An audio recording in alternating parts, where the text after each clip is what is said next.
push resume. Recording in progress. So that is all underway.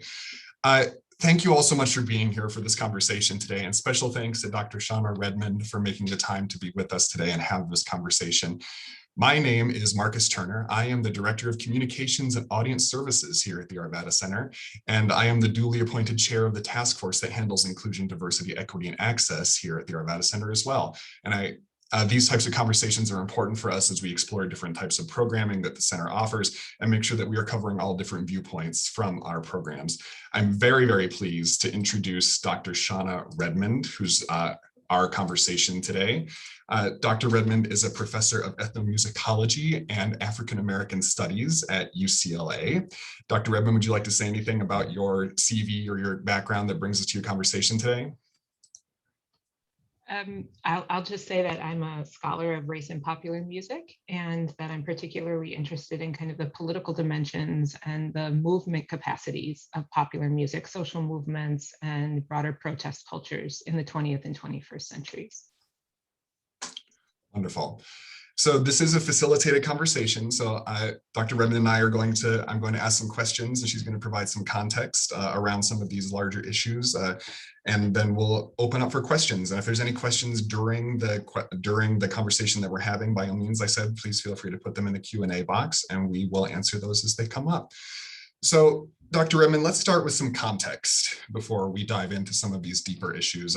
How do you believe musical genres come to be defined in our culture? When we think of something like jazz or R&B or rock and roll, the constructs of those genres mean different things to different people. How has history shaped the way we think about different styles of music? The genre categorization of popular music has been one that has been in wide flux. And I think in the contemporary moment, we kind of settle into this nomenclature, these categories that over time come to mean something to us, but at their moment of release, or even necessarily for those who are supposedly performing under those genres, they mean very, very little, if anything at all. So I think, the ways in which the popular music industry derived, which was at the turn of the 20th century in an effort to kind of harness the energy, but more than that, the consumer potential of popular music making, being able to profit from musical creation, that really was the driving engine behind genre categorization, right? Is that they needed to find a way to both bring in audiences by which they might sell records or sell performances, right? Tickets to live performances. But they also, at this moment, needed desperately to maintain segregation, needed to maintain a certain kind of racial order and hierarchy. And so none of the arts creation of this country has been exempt from participation in those power struggles and power dynamics. And so it's important to think about the music industry as having enabled and reinforced many of the kinds of exclusionary practices that we understand to be part and parcel of the segregation era, as well as those moving forward, right? So the race records that developed in the 1920s as a means to both capitalize on the unique capacity and power of the blues women, for example, classic blues women like Ma Rainey, Bessie Smith, who were setting the country ablaze in their touring circuits to segregated audiences, putting their voices on wax with the advent of the phonograph, was going to give these labels the opportunity now to expand the audience and reap more financial benefit, right? So if I can capture their voice on wax, I can sell it to people who otherwise would be disinclined to go to the live performances or would otherwise be unable to do so. And so you have this market formation of the race record developing in the 1920s as a means then of expanding the audience and the capital production derived from these creative practices. So race records didn't exist, they were made, right? And that's just one example to highlight that all of these genres don't just exist, they're made. And I think something like jazz, as you mentioned in the question, is one that is daily struggled over, perennially antagonistic, particularly to the musicians who perform it. If you think just in very sweeping terms about the evolution and innovations of jazz over the 20th century, right? There was an effort by the musicians to constantly change it, to outpace both imitators and the industry that was trying to capture it. And so to use this kind of generic label of jazz is one that many musicians, if not all of them, adamantly refuse. I don't play jazz. Someone like a contemporary musician, Vijay Iyer, says, right? I don't play jazz. I don't know what that is. I'm a creative musician. And that's what a lot of them kind of lean into as a way both of defying those genre categories, but also giving them space to just be creative and do as they choose without having to confine themselves in these boxes that have been set by the industry. That's a really fascinating perspective, I think, because I don't want to go too far off script here or anything, but just to respond to what you were saying about, when we think about the genres that we see, out there for, like you were saying, jazz, I think that it's just something that's been so culturally ingrained that we identify this type of music as this genre.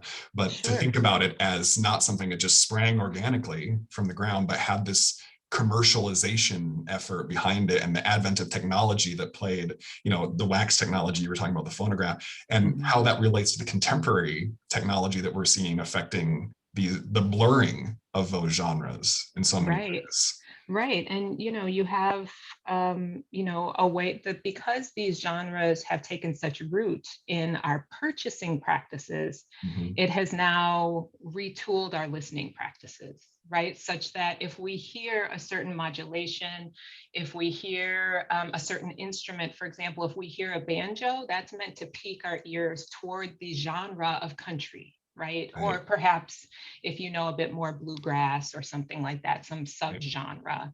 But that now we listen for these categories rather than simply just kind of immersing ourselves within the format itself. And I've had occasion to work with magazines who have been kind of tracking, for example, the top female identified or female positioned musicians of the 20th century and how their music is categorized over time. And the magazine asked me, well, could you listen to the entire catalog of Aretha Franklin, for example, and define each of her top 10 singles for us by category? Wow. I did so, but very begrudgingly, right? As a way, and having flagged for them early on that this is not how the music works. The music doesn't work inside of genre. There are very few musicians, at least of an earlier moment, who were walking into the studio saying, I'm going to make an R&B song or I'm going to make a pop song. They made songs that mattered to them, and the genre be damned, right? That they were coming into the studio to create in ways that were meaningful to them. And they quite often were existing outside of what the industry expected. And just a contemporary example of having really twisted and announced those breaks between genres is someone like Lil Nas X and Old Town Road, right?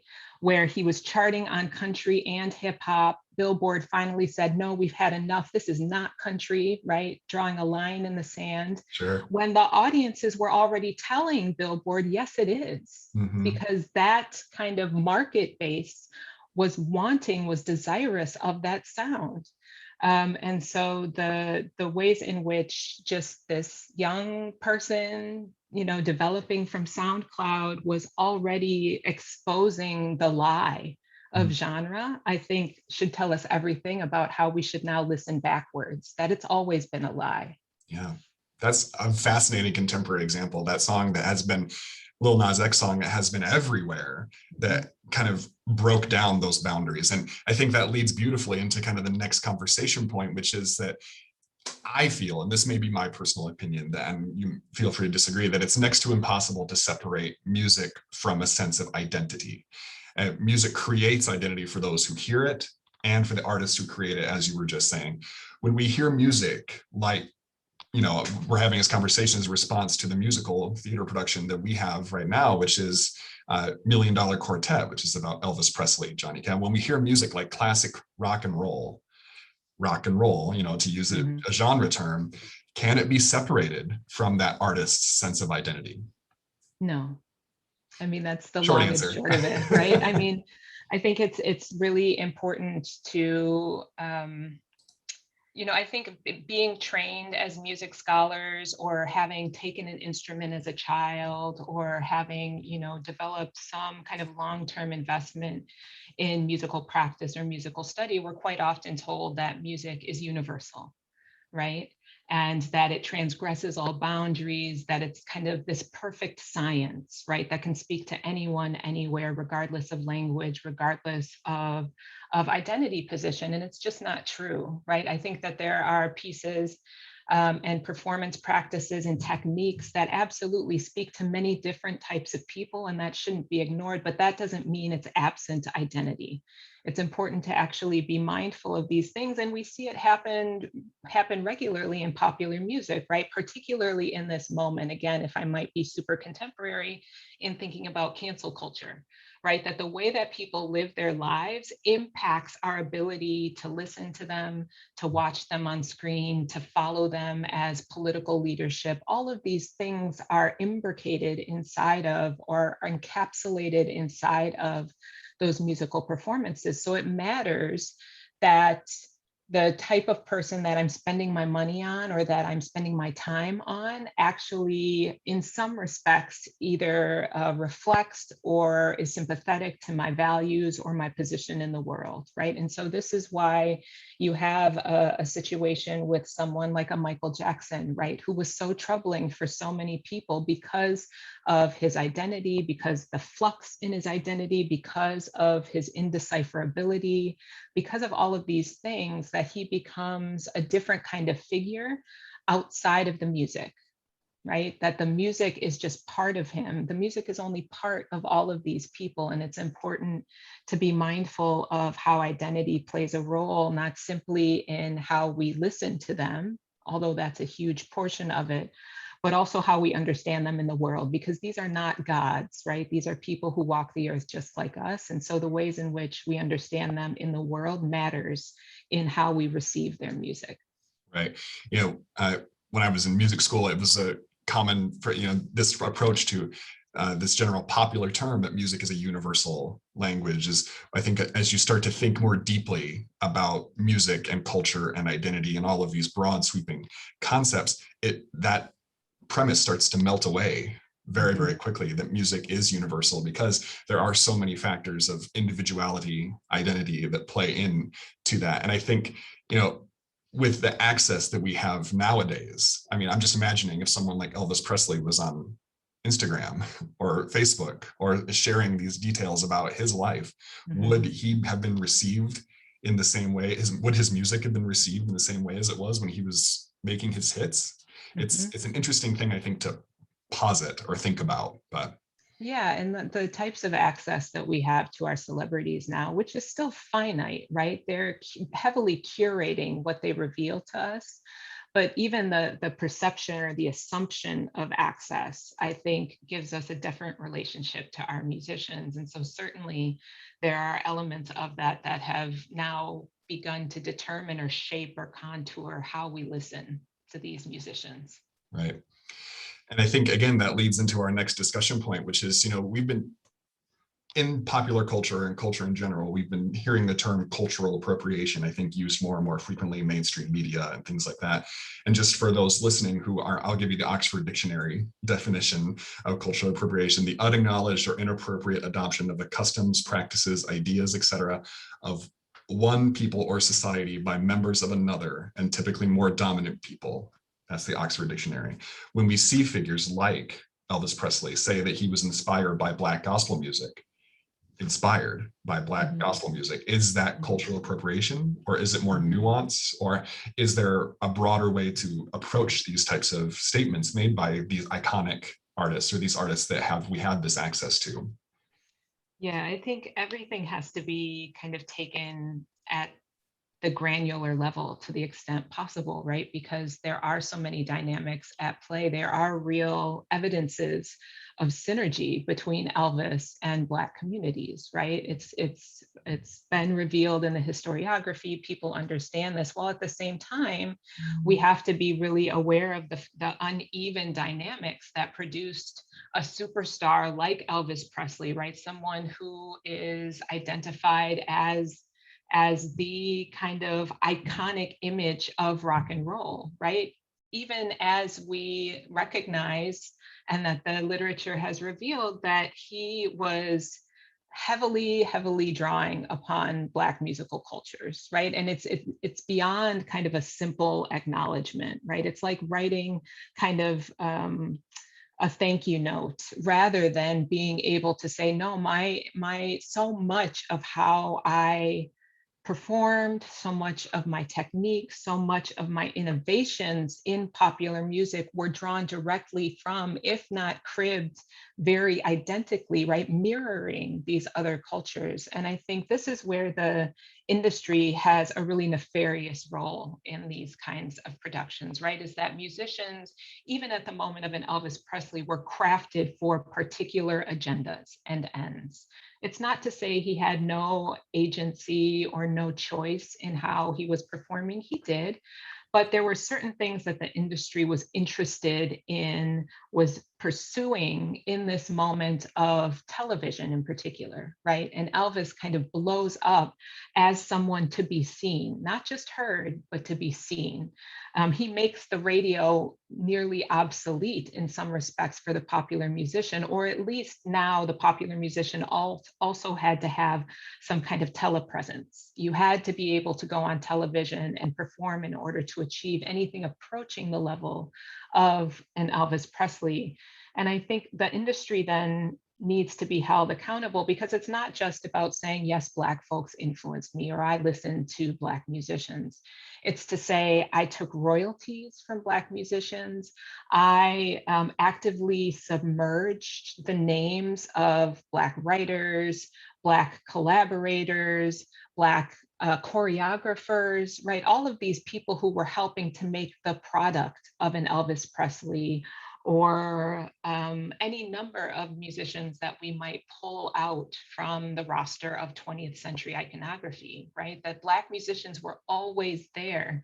And it's easy to point out someone like a Pat Boone in relationship to Little Richard, right? Pat Boone, who covered Tutti Frutti and took all the soul, all the style away from it, right? As a means of then landing on the charts himself, right?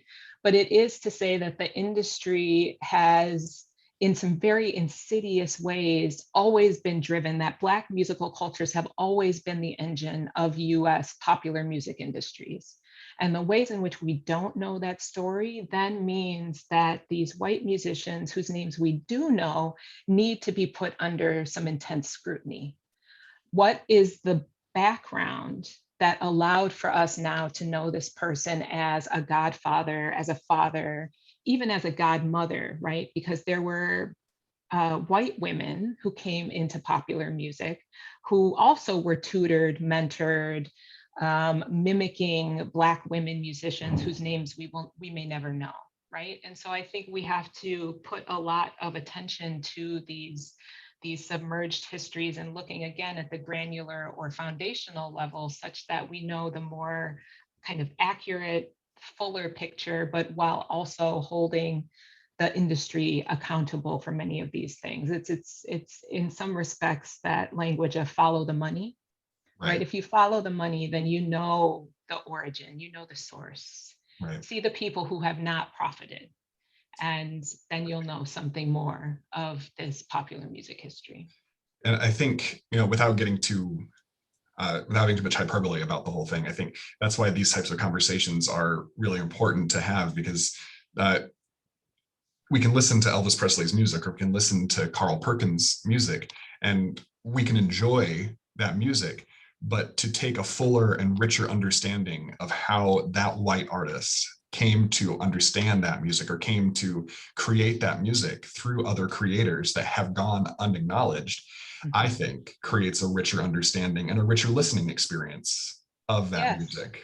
absolutely. And it gives us just a better genealogy for understanding how certain musics became popular in the ways that they did. I mean, even Carl Perkins, right, who is like a rockabilly godfather, right, Mhm. is saying that rock and roll is a white man's lick with a black man's backbeat, right? That there were languages that these musicians were announcing in their interviews or in their, you know, choice of repertoire. So I was looking at the long set for the original Million Dollar Quartet recording, and there are so many pieces on here that are directly drawn from Black culture. And I think this is something else to pay attention to, right? Quite often we're trained as popular listeners really to centralize and kind of idolize the performer rather than the producer or the composer, right? The librettist, these folks who are actually putting these pieces together. But if you look at the original playlist, right, when the saints go marching in, I shall not be moved, all of these songs, right, are coming directly from Black spiritual traditions, right? Whether they be Negro spirituals or gospel traditions from the organized church. There's a song on here called Peace in the Valley, which is written by Thomas Dorsey. Thomas Dorsey is known as the godfather of the gospel blues and was in large part responsible for launching the career of Mahalia Jackson.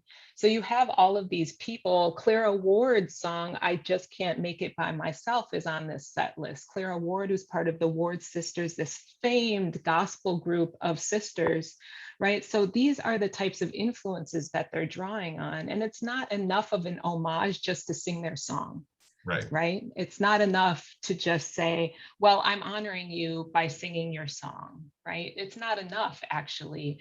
Royalties, collaborations, taking these musicians on tour with them, all of these things would have actually accentuated the fact that they were always already there, Mhm. that these Black musicians were already in the studio, what even as kind of a spectral or haunting presence, right? They were Right. already there.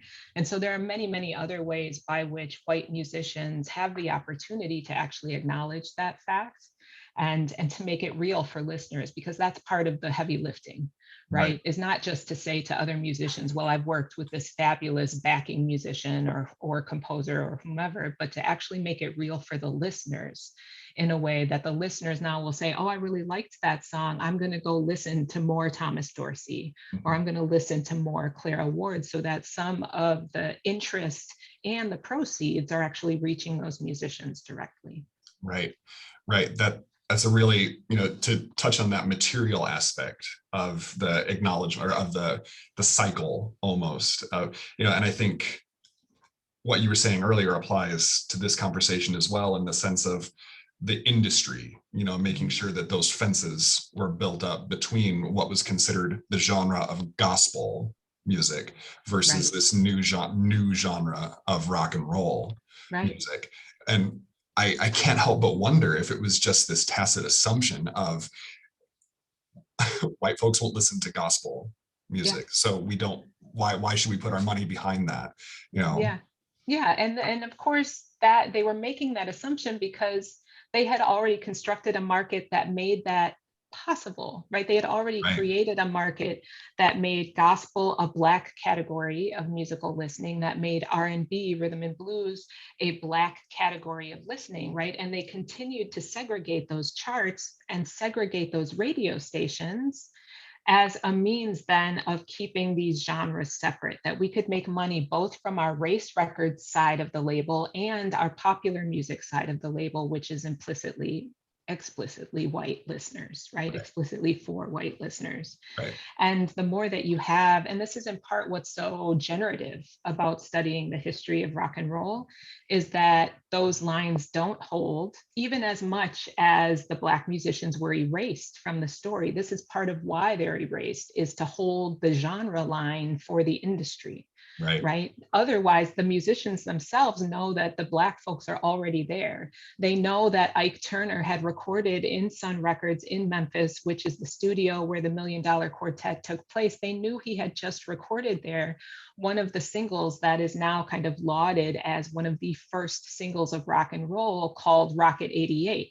Ike Turner had just recorded that single there not too long before they met up for this session, right? So they already knew that the Black musicians were doing this work. They knew Chuck Berry was doing this work. They knew Bo Diddley was doing this work, right? But they had to contain those musicians in order to hold this line of segregation within the industry, so as to forestall the possibility that was rapidly approaching, that you would have mixed race audiences and those types of things. Right. And they held on as long as they could, but the musicians were actively undercutting that possibility. Right. And I think, going back to your background, in terms of how the political climate, or how the climate of the culture in general, not necessarily the musical culture, informs what's happening, politics informing music. I think, talking about this idea that the segregation needed to be maintained, and I think that what you're describing, we see that happening very explicitly in this genre formation, and with the industry, the commercial music industry, helping to propagate that idea of segregation. Would you say Yes. that follows Yes. support track? Yeah, no, absolutely. I think that the industry, the popular music, the film industry, all of these industries were playing an active role in the maintenance of Jim Crow segregation. Absolutely. They saw it as their mission, so much so that you have the National Association for the Advancement of Colored People, the NAACP, developing an entire kind of national task force in response to popular culture and trying to break down those boundaries by lobbying Hollywood, by lobbying the FCC, by doing all of these things to say, you actually can't hold this line anymore. Right. The streets are marching and they're telling you that Jim Crow must die.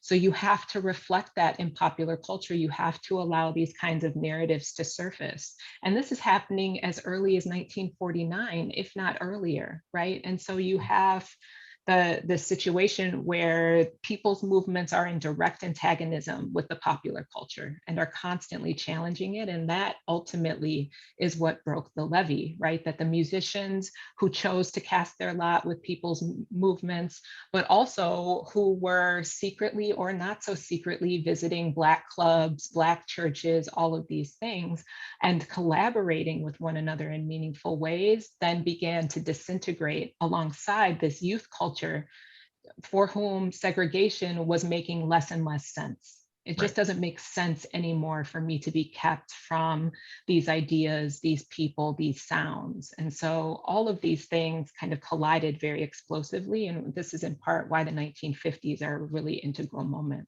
Right. And I would say that I think, there's kind of a mirror of that 1950s experience, or that kind of clash of explosiveness, to use your word, that we're seeing even now in contemporary culture, and the advent of the phonograph being what it was, and television being what it was, and all of these technological advances. Technology from the 1950s until now has just been this exponential curve of growth. And I think that, the culture happening that we're seeing on the streets today, is, I'm interested to see how you respond to this, but I think the popular culture responds to it a little bit more, but there's always this commercial element behind it that I think has to be taken for what it is, instead of, taking it at face value. Yeah, no, absolutely. I mean, anything can be commodified these days. And I think we have to be really vigilant about what is progress, what is kind of working towards the ends of racial justice, and what is simply our next greeting card or our next t-shirt, right? And I think Juneteenth, as a most immediate example, is perfectly situated towards the latter. This now having become federal holiday is all well and good, except for the fact that now it just becomes another opportunity for capital to kind of absorb, to eat Black protest, right, as a means of continuing efforts to pacify, in fact, right? This is not kind of situated as a people's victory. This is more of a victory for those who are interested in telling folks it's okay. We're okay. We're making Juneteenth a federal holiday. We're okay. We're doing the right thing, right? When in Everything's fine. fact, Yeah. everything's fine, right? Pacification, when in fact, there are many, many evidences to suggest otherwise. And the last thing we needed was a holiday. What we actually need are reparations and other types of resource redistribution, right? As a means of making it clear that we care about the things that the enslaved cared about, or we care about never allowing enslavement to happen again, right? And that won't be marked by a holiday. And I think that, because popular culture is so good at absorbing these kinds of things and then selling them back to us, it's hard for us to kind of break out of that cycle. If we can get a day off, which is wonderful, we should have far more days off.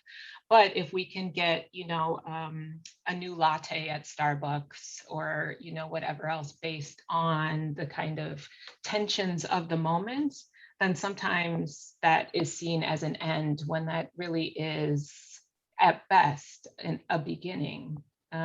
So I think the more we can kind of dig into these stories and really see who it's benefiting, Right. then the more we know about the political import of these moments. Right. Yeah. Lord help us if there's a Juneteenth latte at Starbucks. I'm waiting for it. I don't doubt it. Yeah.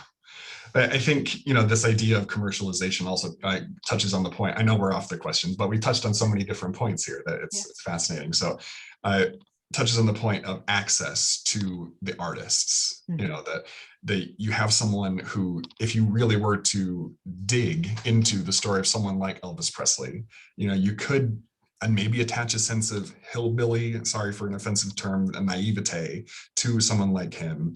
But, how far along in that progression of his life as an artist did the industry take him over and create this image? It's interesting to imagine, I think, what Elvis's music may have been like if he hadn't been touched by the industry. Would he still be, would he want to be recording spirituals rather than, making movies like he was making Blue Hawaii and things like that? So yeah, I mean, I think this is again how the industry turns people into products, right? Because they're interested in a certain kind of agenda that positions people as conduits for profit, first and foremost, but also trying to ensure that whoever they're putting resources into will kind of reproduce those in a way that then will they're looking for their franchise player, right? To use an athletics analogy, they're looking for that star musician who's going to set the bar such that they can just replicate that formula again and again and again and again. And I think someone like Elvis both set that bar, right? He absolutely was a franchise musician, but he was actually harder to kind of reformulate, or the formula by which he was produced was harder to mirror with other acts. That he had taken such an incredible hold on the industry and was so charismatic, so cinematic, right? Crossing over all of these different platforms with relative ease, that it was hard to duplicate him. But of course, they all tried their hand at their Elvis Presley. And I think part of it had to do with his kind of origin story. Part of it had to do with the way that he kind of understood his influences. But I do think he would have been a fundamentally different musician. I mean, even reading just a bit about Sam Phillips, and, Elvis Presley was in his studio at 18 and 19 years old, and he thought he was a balladeer. But the industry made him something else. And I think that, were we to allow creatives to be who they think they are, we would have very different sounds coming into the world. And it could be a beautiful genre-less thing for that to be the truth, right? It could be possible that we have 50 genres rather than a dozen that mark our kind of categories of analysis and evaluation.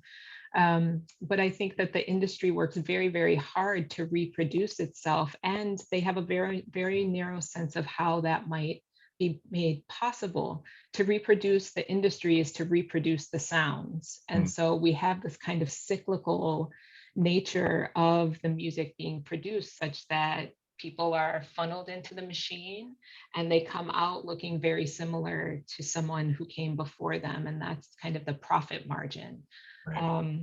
And I think it's really dangerous. It's dangerous for our listening practices. And this is, again, what makes something like jazz so interesting, is I'm going to develop bebop in response to the big band era because everybody's doing big band. So now try this, right? I'm going to make it so difficult, so dexterous that you can't possibly imitate me.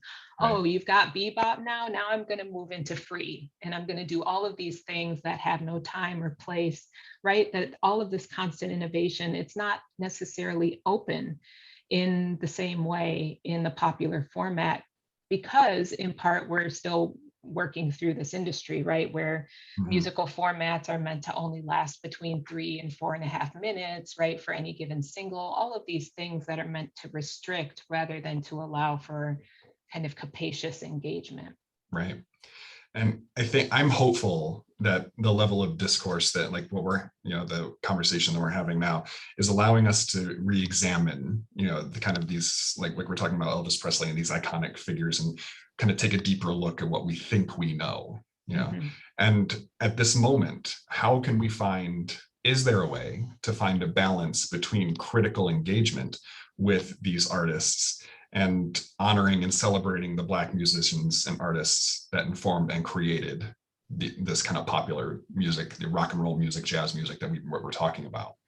Yeah, I think there absolutely is. I mean, I think the word that I lean most on with my students and that I find myself returning to most in the world is just to really foment and encourage in people a wild curiosity, right? You have to be curious about what you're listening to. So if there's a song that you like that you hear on Spotify or iTunes or something like that, be curious enough to look it up, right? And unfortunately, because of other profit agendas within the industry, we don't have the tactility of a liner notes or a booklet that attends to our listening practices quite often. So it takes a different amount of work to actually get to, well, who wrote this song? Or are there acknowledgements that the musician is forwarding? Should I pay attention to these names?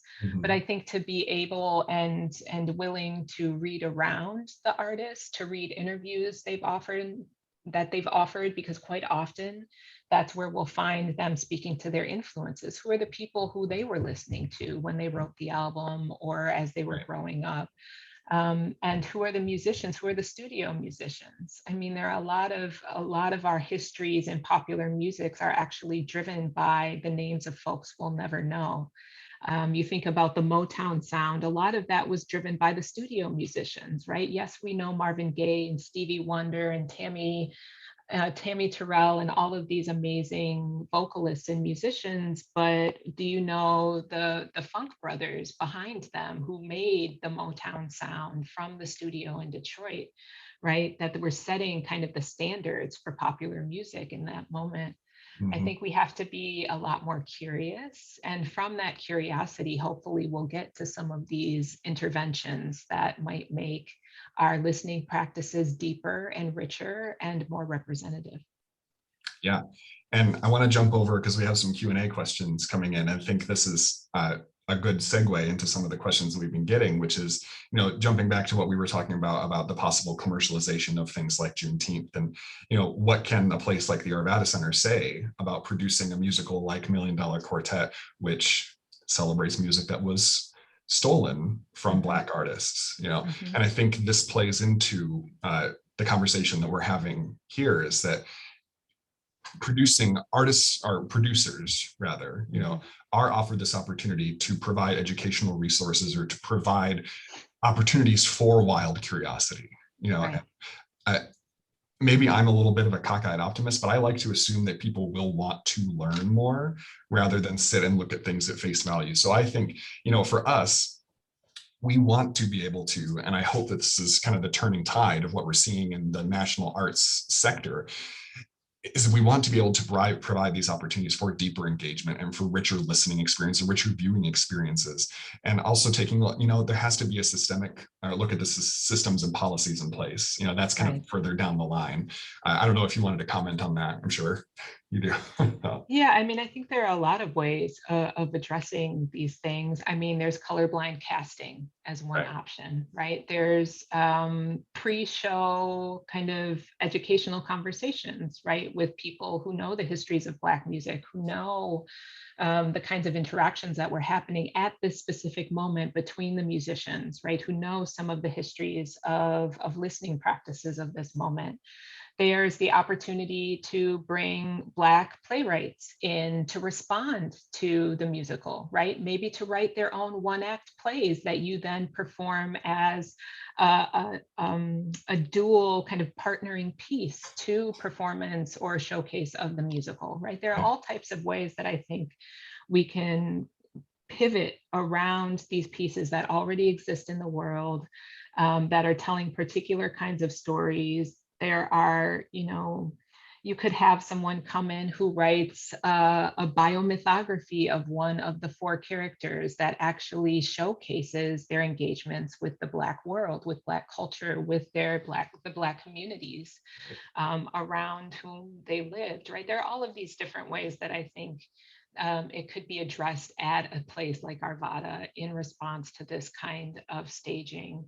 But I think the point is first to have that kind of keen insight, right? That you can't just stage it and allow it to speak for itself in a way that will be kind of deeply impactful and meaning, that it actually takes some other curational efforts in order to properly situate it. And I think this conversation is one of those efforts, and I'm thankful you've done it.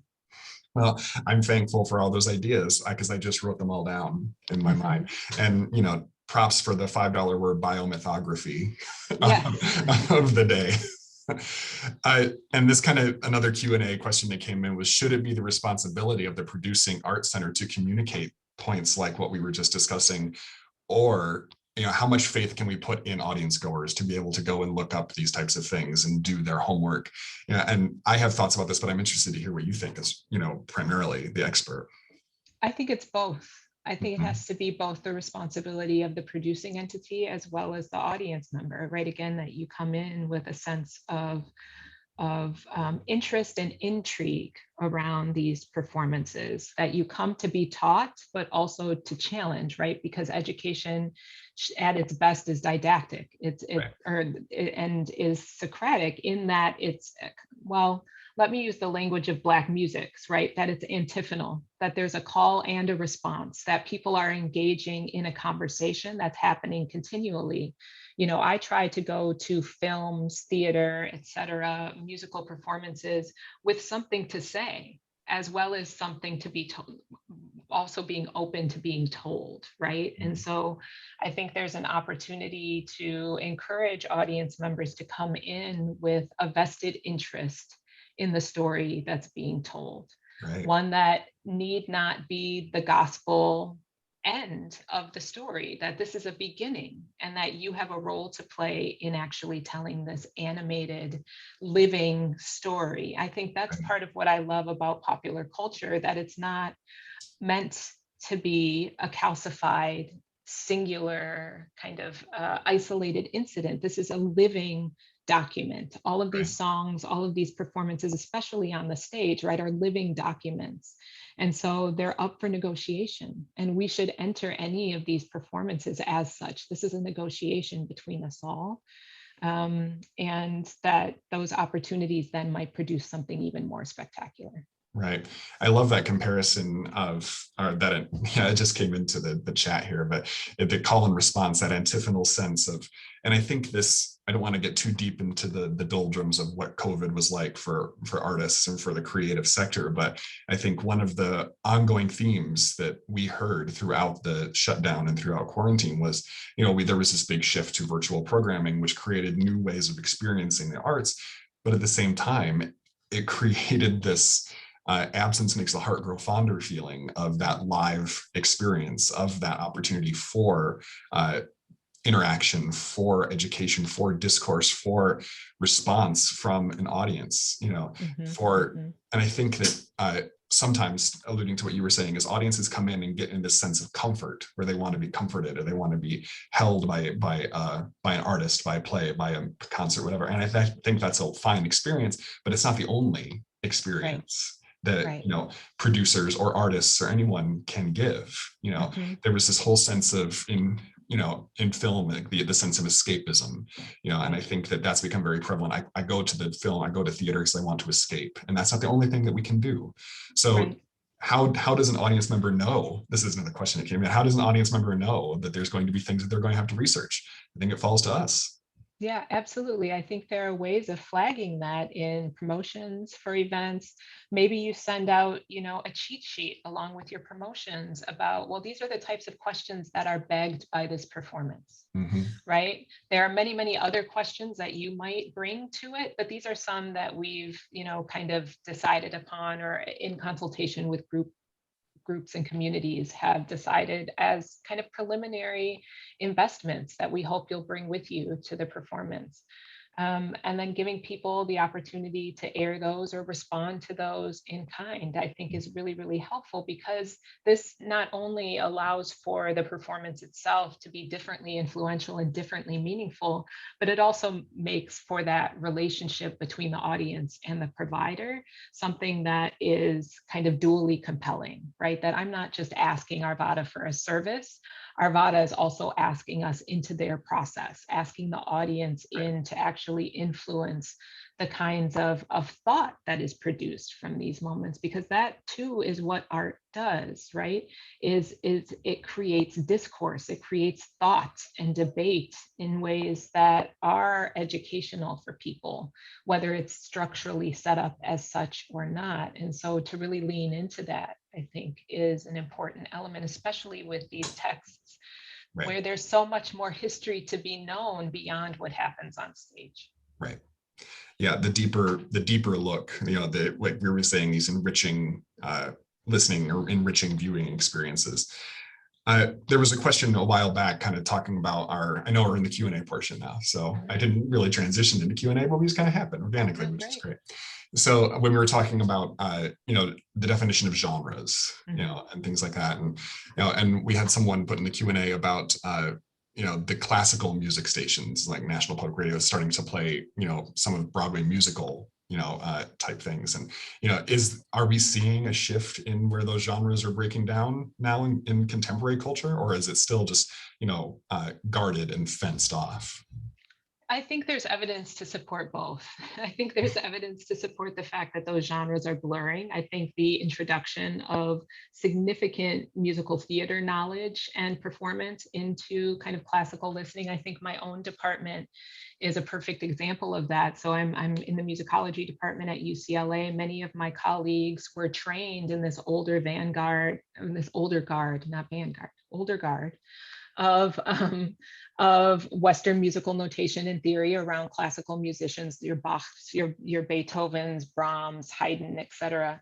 But then over time, many of them have moved toward musical theater, have moved toward other types of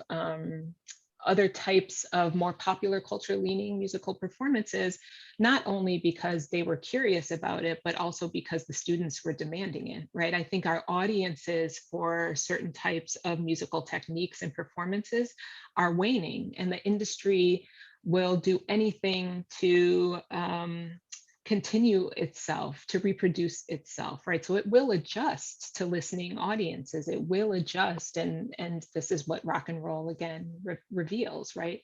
The industry will adjust to demand. Right. And so I think musical theater being in higher rotation on classical music stations, I think the ways in which certain jazz idioms have also been incorporated into more classical listening practices are all indications to me that some of the genre lines that have otherwise been so rigid are beginning to break down. And again, I think it's mostly due to the musicians themselves and the audiences. It's not due to the industry. It's not even due to the academy. I think the academy has some deeper investments in maintaining those lines of division than many other sectors of the society. But I think that they are breaking down. On the other hand, I think there's evidence to support the fact that there are certain camps who are deeply invested in those rigid boundaries. So you think about, for example, Kendrick Lamar having won the Pulitzer for his album Damn.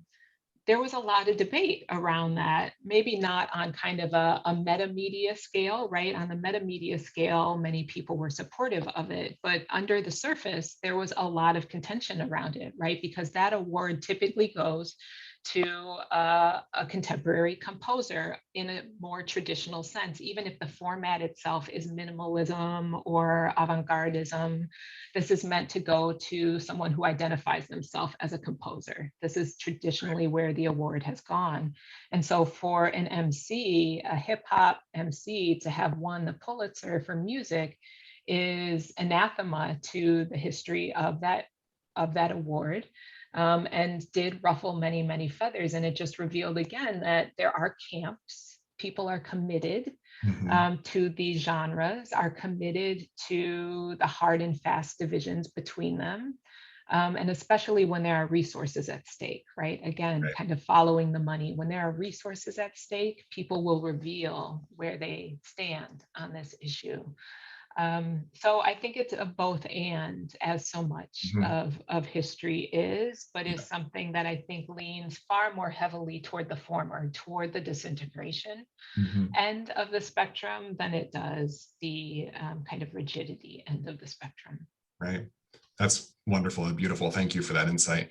Speaking of resources, and another question that came in is, with production, talking about jumping back to production like $1 Million Quartet, where we do, openly acknowledge that there were Black musicians who were integral, or the music wouldn't have happened without Black creatives, and a part of that should, the part of the proceeds from these productions be donated to, Black community as a part of, more than acknowledgement, taking that step further. That seemed there's momentum, I think, in that direction, things like that. So it's something that I think a lot of people are talking and thinking about, but hasn't necessarily hit a lot of practices, I guess I would say. Sure. Yeah. Yeah, I can understand that debate. I can understand that investment. I'm of two minds about it. I think some kind of material resource redistribution is huge. It would be deeply impactful, I'm certain, for many social justice organizations who primarily work at a deficit, right? Primarily work with very few resources whatsoever. So on the one hand, I think if there's a way of doing that that's collaborative, that's engaged with the recipient community or organization, that could be really important, as long as there's some kind of sustainable relationship that's built from it, right? That it's not kind of, here's a check, we'll go do our thing again, you go do your thing, right? I think on the other hand, I think the kind of one-off nature of those kinds of things, again, is this issue of sustainability. I think it can seem like patronage or benevolence when in fact what people are really demanding is meaningful relationships, right? That most communities, at least my belief is that they would far rather have a long-term kind of exchange and meaningful set of points of concern and care shared between themselves and a place like Arvada than they would have a check that's just a one-off. And so I think the ways in which those kinds of meaningful interactions, those mutually beneficial relationships are not built on exchange, right? Kind of the superficialities of financial exchange, but are built on what we can learn from and teach each other. Those are far more meaningful and ones that can then carry a relationship forward over time. That's far more important. Yep. Thank you for that, because you and I are very much on the same page in that respect, and I think that's crucial. About there's so much interest in this kind of conversation about genre and the blurring of lines. The question that came into the chat just now is, do you believe that streaming platforms such as Spotify are reinforcing those genre boundaries or helping to blur them? Yeah, no, absolutely. They're reinforcing them. Because they are algorithmic, right? They're meant to kind of track and note your listening practices in a way that seeks to confine them so that they can report them back to the industry. Produce more things that sound like this, because 50 million people have downloaded or listened to this artist. And so crank out another one of those and you'll have yourself a winner, right? That they're tracking listeners in a way that is not only meant to kind of fill the coffers of the music industry, but is also then meant to more under the radar, they kind of quietly contour your listening practice as well, right? Because they're suggesting for you, if you like so-and-so, try this person, right? Which kind of tracks you into this formulaic process of listening that is less about your control, certainly less about your own agency than it is about them mathematically gauging a sense of how to position you as a listener such that they can report back to all of these other agencies about how you listen and sell it to them for a profit. So I think the kinds of algorithms that are being used to kind of surveil listening practices are far more invested in quantification, which to my mind is diminishing our capacity to be qualitative listeners. So they're far more interested in the numbers than in the quality of the listening. And I think if you're someone who doesn't follow the algorithm, right, does not allow yourself to just listen as they suggest, then you're throwing off the algorithm and become kind of an anomaly for them, which is important, right? If you listen in that way, that's important. But I think if you don't, it's also important to have some sense around how your listening practice is becoming kind of fodder for the industry, and that these streaming services, this is not only this is not necessarily the reason musicians have problems with these streaming services, but is the reason all of us should be really thoughtful about how these streaming services work, because they can begin to narrow your listening rather than expand it. Right. And I think an interesting factor that's tacked on top of that is kind of this social strata part of it, is that now, there's a share to Facebook button at the bottom of your Spotify, or there's Spotify started doing that my most listened artist of the year, and it became this huge trend all over the internet. And so I think that social element of it also reinforces that this is the genre that I firmly belong to, and this is creating that bubble, almost a musical bubble around myself. Yeah, no, absolutely. And I don't want to diminish the ways in which sometimes the algorithms are right. They'll lead you to a song that you've never heard that blows your mind and it's amazing. So I don't want to diminish that. I also don't want to diminish the fact, in response to what you just said, that to know that I'm listening to something that a good friend of mine is listening to, or that someone I admire is listening to, under the circumstances of COVID, is no small thing. Like, it might be just that little thing that helps you to listen longer, or hold on, or be a bit more curious about this person that the musician that you're listening to. So that is kind of a virtual connection that I don't want to be dismissive of, right? Under these circumstances, while at the same time, right, everything is not roses and rainbows. It's actually being fed back into this system. And the more we know about these platforms, the more we can be mindful of how we're advancing their kind of logics, or advancing their motives, and how we might kind of productively deconstruct or resist them as well. But I think, the shared listening practices under COVID is again, no small thing. I mean, this is in part what made something like Club Quarantine with D Nice so important, right? That we could listen together even though we were totally separate. Brilliant. And I think that, part of what makes your staging of the musical so important is a similar thing, right? That we can share in these spaces, and the shared listening practice is urgent. It's a big part of who we are as social beings. And it's important that we acknowledge that and try to recreate those spaces as much as possible in a thoughtful way. Right. I think one thing that I know I've learned, and I know we're at time, Dr. Redmond, I don't want to take any more of your time. This has been fantastic, and I can't thank you enough for taking time out of your day to have this conversation with us.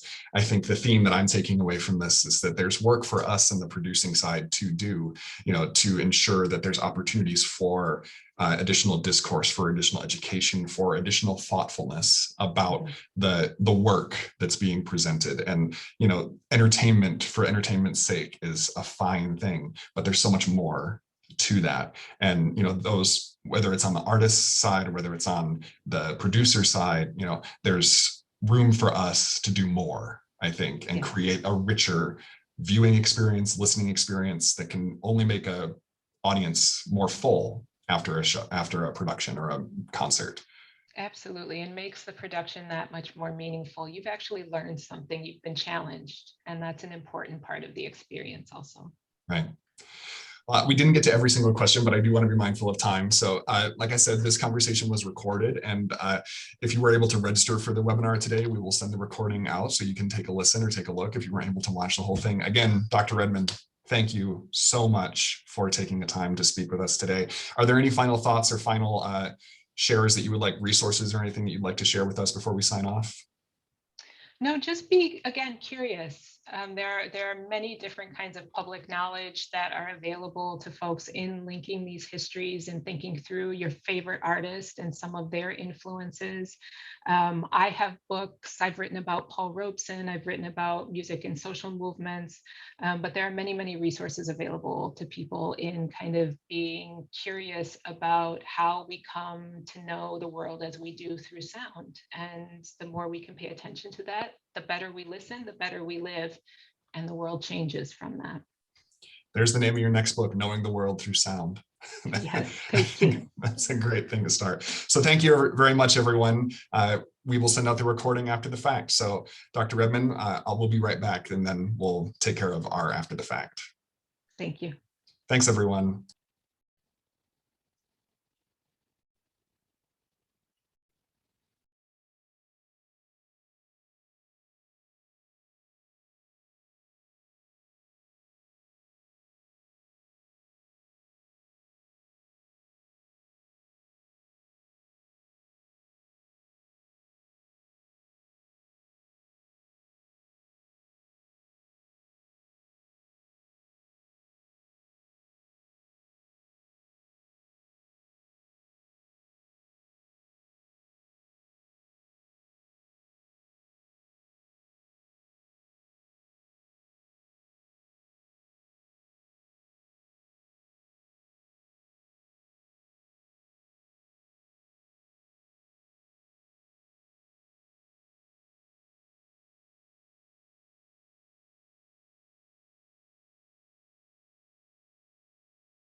Okay, I think I got everyone out of the room here.